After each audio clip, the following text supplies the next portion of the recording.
আমাদের একজন ইমাম সাহেবকে ইসলামের কিছু লোক ধরে নিয়ে গেছে, ভারতে পাচার করবে।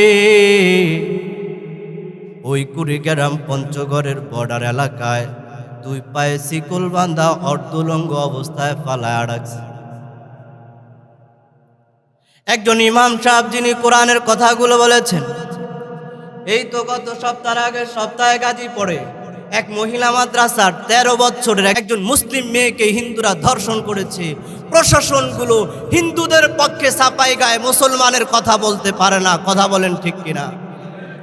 আজ প্রশাসনগুলো হিন্দুদের পক্ষে সাপাই গায়, মনে হয় যেন এটা হিন্দুদের একটা অঙ্গরাজ্য, হিন্দুদের স্থাপত্যে এই বাংলাদেশে চলবে।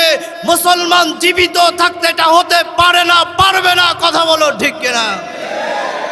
বর্তমান বাংলাদেশের দিকে পরিস্থিতি তত স্বাভাবিক না। বর্তমান আমরা বাংলাদেশে বসবাস করি, মনে হয় একটা হিন্দু অঙ্গরাজ্যে বসবাস করতেছি। একটা হিন্দু অঙ্গরাজ্য, এটা বাংলাদেশ না, মনে হয় একটা হিন্দু অঙ্গরাজ্য। হয়তো এখানে কোনো গোয়েন্দা বাহিনীর লোক থাকতে পারেন, ইতিপূর্ব ছিলেন, অনেক বিষয় রেকর্ড করে উপরস্থ কোথায় গিয়ে মন্তব্য করেছেন, রিপোর্ট করেছেন। যা বলি তাই রিপোর্ট করবেন, বাড়াবাড়ি কিছুই করবেন না। বাংলাদেশের পরিস্থিতি এমন হয়ে গেছে, মনে হয় যেন একটা হিন্দু অঙ্গরাজ্যে আমরা বসবাস করি। কোরআনের সঠিক কথাগুলো সঠিকভাবে বলা যায় না, হাদিসের কথাগুলো সঠিকভাবে বলতে পারি না। এই মিম্বারগুলো এখন হিন্দুদের কাছে জিম্মি হয়ে গেছে। কথা বলেন ঠিক কিনা? হিন্দুদের কাছে জিম্মি হয়ে গেছে। এই তো গত 3-4 দিন আগেই আমাদের একজন ইমাম সাহেবকে কিছু লোক ধরে নিয়ে গেছে, ভারতে পাচার করবে। ওই কুড়িগ্রাম পঞ্চগড়ের বর্ডার এলাকায় দুই পায়ে শিকল বাঁধা অর্ধলঙ্গ অবস্থায় ফালায়া রাখছে একজন ইমাম সাহেব, যিনি কোরআনের কথাগুলো বলেছেন। এই তো গত সপ্তাহে গাজীপুরে এক মহিলা মাদ্রাসার 13 বছরের একজন মুসলিম মেয়েকে হিন্দুরা ধর্ষণ করেছে। প্রশাসনগুলো হিন্দুদের পক্ষে সাপাই গায়ে মুসলমানের কথা বলতে পারে না। কথা বলেন ঠিক কিনা? আজ প্রশাসনগুলো হিন্দুদের পক্ষে সাপাই গায়, মনে হয় যেন এটা হিন্দুদের একটা অঙ্গরাজ্য, হিন্দুদের স্থাপত্যে এই বাংলাদেশে চলবে। মুসলমান জীবিত থাকতে এটা হতে পারে না, পারবে না। কথা বলো ঠিক কিনা? দোসর হিন্দুদেরকে পরিষ্কার ভাষায় জানিয়ে দিতে চাই, বাংলাদেশের মুসলমান বৃদ্ধরা বিরুদ্ধ হয়ে যেতে পারে।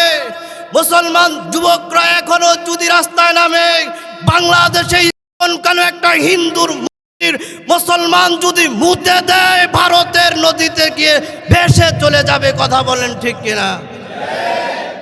আজও মুসলমান চুপ করে আছে। বাংলাদেশের প্রশাসনগুলো হিন্দুদের ছাপাই গায়। মুসলমানের ট্যাক্সের টাকায় তাদের বেতন হয়, মুসলমানদের ট্যাক্সের টাকায় তার পরিবার চলে।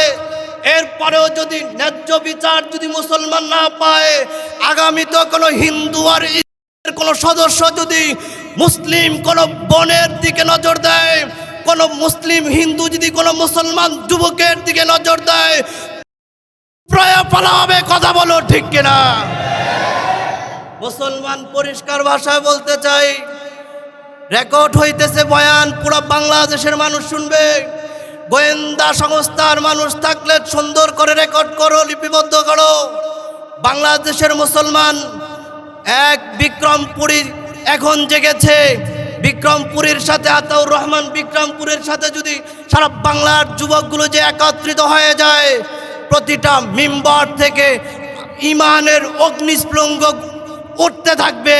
এক একটা হিন্দুদের চিতায় নয়, মুসলমান করে ওই চিতায় তাদেরকে করে দিবে। কথা বলো ঠিক কিনা?